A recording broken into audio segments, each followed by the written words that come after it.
നമസ്കാരം, ഏവർക്കും ഇന്നത്തെ വീഡിയോയിലേക്ക് സ്വാഗതം. ഇന്നത്തെ ഈ വീഡിയോയിൽ ലെഫ്റ്റ് സൈഡ് ജഡ്ജ്മെൻറ്റ് നമ്മൾക്ക് കറക്റ്റായിട്ട് എങ്ങനെ പ്രാക്ടീസ് ചെയ്യാം എന്നുള്ള വിഷയത്തിനെക്കുറിച്ചാണ് ഇന്നത്തെ ഈ വീഡിയോ. അതിന് മുന്നേ പറയട്ടെ, ലെഫ്റ്റ് സൈഡ് ജഡ്ജ്മെൻറ്റിനെ കുറിച്ച് ഇതിന് മുന്നേ ഞാൻ വീഡിയോ ഉണ്ടാക്കിയിട്ടുണ്ട്. അതിൻ്റെ ലിങ്ക് ഞാൻ ഡിസ്ക്രിപ്ഷനിൽ ഇടുന്നതായിരിക്കും. അപ്പോൾ നിങ്ങൾ ആ വീഡിയോയും കൂടെ ഒന്ന് കാണുക, ഇതിന് മുന്നേ കണ്ടിട്ടില്ലെങ്കിൽ.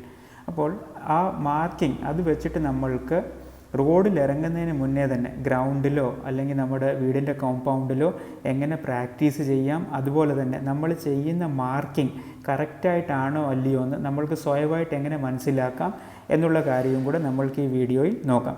അപ്പോൾ എന്തായാലും വീഡിയോ തുടരാം. അപ്പോൾ ഫസ്റ്റിലെ ഇതിന് മുന്നിലത്തെ വീഡിയോയിൽ പറഞ്ഞ പോലെ തന്നെ നിങ്ങൾ ഡാഷ്ബോർഡിൻ്റെ സെൻറ്റർ കണ്ടുപിടിക്കുക. സെൻറ്റർ എന്ന് പറഞ്ഞാൽ ലെഫ്റ്റിലോട്ടും റൈറ്റിലോട്ടും ഈക്വൽ സ്പേസ് കാണും.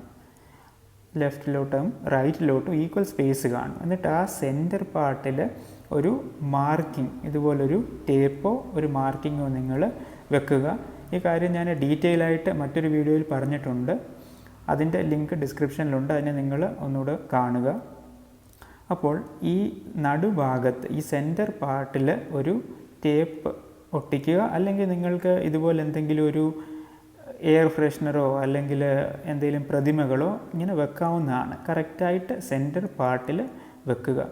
ഇപ്പോൾ ഞാൻ ഈ സെൻറ്റർ പാർട്ടിൽ നിന്ന്, അതായത് ഞാൻ ഡ്രൈവറിൻ്റെ വ്യൂവിൽ നിന്ന് നോക്കുമ്പോൾ എങ്ങനെയാണ് കാണുന്നതെന്ന് അതുണ്ട്, ഇതുപോലെയാണ് കാണുന്നത്. ഇപ്പോൾ ഞാൻ എൻ്റെ കണ്ണിൻ്റെ ആംഗിളിലാണ് ഈ മൊബൈൽ പിടിച്ചിരിക്കുന്നത്. അപ്പോൾ ഇതുപോലെ നിങ്ങളൊരു മാർക്കിംഗ് ഇടുക. ഇനി നമ്മൾക്കിതിനെ എങ്ങനെ പ്രാക്ടീസ് ചെയ്യാം എന്നുള്ള വിഷയം കൂടെ നോക്കാം. അപ്പോൾ പ്രാക്ടീസ് ചെയ്യാൻ വേണ്ടിയിട്ട് ഞാനിപ്പോൾ ഒരു പ്ലാസ്റ്റിക് ബോട്ടിലാണ് എടുത്തിരിക്കുന്നത്. ഈ പ്ലാസ്റ്റിക് ബോട്ടിലിനെ ലെഫ്റ്റ് ടയറിൻ്റെ നേർക്കായിട്ട് വെക്കുക.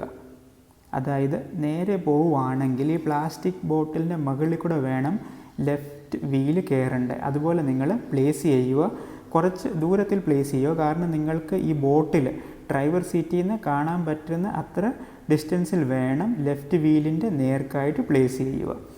ഇപ്പോൾ പ്ലാസ്റ്റിക് ബോട്ടിലിന് പകരം നിങ്ങൾക്ക് പേപ്പർ കഷ്ണമോ അങ്ങനെ എന്ത് വേണേലും ഉപയോഗിക്കാം. ഒരു കാര്യം മാത്രം ശ്രദ്ധിക്കേണ്ടേ ഉള്ളൂ, ടയർ ഇതിൻ്റെ മുകളിൽ കൂടെ കയറുമ്പോൾ ടയറിനോ അല്ലെങ്കിൽ ബമ്പറിനോ അങ്ങനെ ഡാമേജ് വരാത്ത വിധം എന്ത് വസ്തു വേണേലും നിങ്ങൾക്ക് ഉപയോഗിക്കാം. ഇപ്പോൾ പ്ലാസ്റ്റിക് ബോട്ടിൽ എടുത്താൽ എന്താണെന്ന് വെച്ചാൽ ഇതിൻ്റെ മുകളിൽ കൂടെ ടയർ കയറുമ്പോൾ ഡ്രൈവർ സീറ്റിൽ കൂടെ തന്നെ നമ്മൾക്ക് ആ ശബ്ദം കേൾക്കാൻ പറ്റും. അപ്പോൾ ഇറങ്ങി നോക്കേണ്ട ആവശ്യം വരില്ല. ഇപ്പോൾ ഞാൻ ആ ലെഫ്റ്റ് വീലിൻ്റെ നേർക്ക് ആ പ്ലാസ്റ്റിക് ബോട്ടിൽ വെച്ചു. എന്നിട്ടിപ്പോൾ ഇത് എൻ്റെ കണ്ണ്, അതായത് ഡ്രൈവറിൻ്റെ വ്യൂവിൽ നിന്ന് നോക്കുമ്പോൾ ആ പ്ലാസ്റ്റിക് ബോട്ടിൽ ലെഫ്റ്റ് മാർക്കിങ്ങിൻ്റെ അവിടായിട്ടാണ് കാണുന്നത്. ഇതിപ്പോൾ എൻ്റെ കറക്റ്റ് കണ്ണിൻ്റെ ആംഗിളിലാണ് ഞാനിപ്പോൾ ഈ മൊബൈൽ പിടിച്ചിരിക്കുന്നത്. അപ്പോൾ നിങ്ങൾക്ക് കാണാം ഈ മാർക്കിങ്ങിൻ്റെ അവിടെ തന്നെയാണ് ബോട്ടിലും വന്നിരിക്കുന്നത്. ബോട്ടിൽ ഞാൻ വെളിയിലിറങ്ങി വെച്ചത് ലെഫ്റ്റ് വീലിൻ്റെ നേർക്കായിട്ടാണ്. അപ്പോൾ നിങ്ങളും ഇതുപോലെ ചെയ്യുക. ലെഫ്റ്റ് വീലിൻ്റെ നേർക്കായിട്ട് ബോട്ടിലോ എന്തെങ്കിലും വസ്തു ഓബ്ജക്റ്റ് വെക്കുക. എന്നിട്ട് വാഹനം പയ്യെ ഫ്രണ്ടിലേക്ക് എടുക്കുക. ഇപ്പോൾ ഞാൻ വാഹനം ഫ്രണ്ടിലേക്ക് എടുത്തുകൊണ്ടിരിക്കുകയാണ്.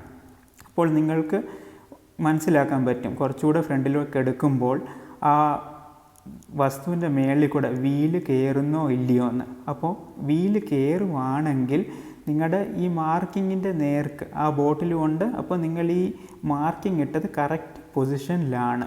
അപ്പോൾ ഇങ്ങനെ പ്രാക്ടീസ് ചെയ്യുക. പ്രാക്ടീസ് ചെയ്താൽ ആദ്യം നിങ്ങൾ ചെയ്യേണ്ടത് എന്താണെന്ന് വെച്ചാൽ ആ ബോട്ടിലിൻ്റെ മേളിൽ കൂടെ ടയർ കയറുന്ന വിധം എടുക്കുക. പിന്നെ അടുത്ത തവണ നിങ്ങൾ ചെയ്യേണ്ടത് എന്താണെന്ന് വെച്ചാൽ അതിൽ കയറാത്ത വിധം എടുക്കുക. ഞാനിപ്പോൾ സ്ട്രെയിറ്റ് ആയിട്ട് എടുത്തുകൊണ്ടിരിക്കുകയാണ്. ഇപ്പോൾ ഞാൻ എൻ്റെ ഒരു ഊഹം വെച്ച് ഞാൻ നിർത്തി. ബോട്ടിലിന് മുന്നേ കയറുന്നതിന് മുന്നേ തന്നെ ഇപ്പോൾ നോക്കൂ, ഇത്ര ഫ്രണ്ടിലേക്ക് വന്നു. ഇപ്പോൾ ഞാൻ ഫ്രണ്ടിലേക്ക് ഇനി എടുക്കുവാണെങ്കിൽ ഈ ടയർ ബോട്ടിലിൻ്റെ മേളിലേക്ക് കയറും.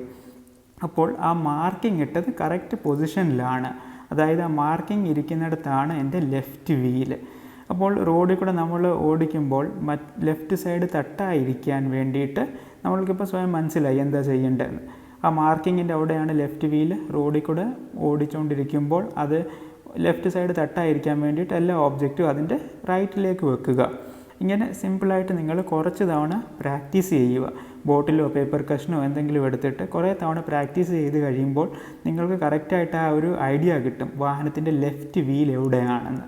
എന്നിട്ട് കുറച്ച് നാൾ കഴിയുമ്പോൾ, കുറച്ച് പ്രാക്ടീസിന് ശേഷം നിങ്ങൾക്ക് തന്നെ വേണമെങ്കിൽ ആ മാർക്കിങ്ങോ അല്ലെങ്കിൽ ആ പ്രതിമ വെച്ചതോ എടുത്ത് മാറ്റാവുന്നതാണ്. കാരണം ഇങ്ങനെ കുറച്ച് പ്രാക്ടീസ് ചെയ്തതിന് ശേഷം നമ്മൾക്ക് കറക്റ്റായിട്ട് ആ ഒരു തിട്ടം കിട്ടും. അപ്പോൾ പ്രാക്ടീസ് ചെയ്യാൻ വാഹനം നിങ്ങൾ ഫ്രണ്ടിലേക്ക് എടുക്കുക. ആദ്യം ഇതിൻ്റെ ബോട്ടിലിൻ്റെ മേളിൽ കൂടെ വീല് കയറുന്ന വിധം, പിന്നെ അടുത്ത തവണ എടുക്കുമ്പോൾ ഈ ബോട്ടിലിൻ്റെ മേളിൽ വീല് കയറാത്ത വിധം സ്റ്റിയറിങ് റൈറ്റിലേക്ക് തിരിച്ച് എടുക്കുക. ഇങ്ങനെ പലതവണ നിങ്ങൾ പ്രാക്ടീസ് ചെയ്യുക. അപ്പോൾ പ്രാക്ടീസ് ചെയ്യാൻ വീഡിയോയിൽ പറഞ്ഞ കാര്യങ്ങൾ വ്യക്തമായി എന്ന് വിശ്വസിക്കുന്നു. വീഡിയോ ഇഷ്ടപ്പെട്ടെങ്കിൽ ലൈക്ക് ചെയ്യുക, പിന്നെ ചാനലിനെ സബ്സ്ക്രൈബ് ചെയ്യുക. ഞാൻ ഇതേപോലത്തെ ഡ്രൈവിംഗ് റിലേറ്റഡ് വീഡിയോസ് ഉണ്ടാക്കാറുണ്ട്. വീഡിയോ കണ്ടതിന് നന്ദി. നമുക്ക് മറ്റൊരു വീഡിയോയിൽ കാണാം. നമസ്കാരം.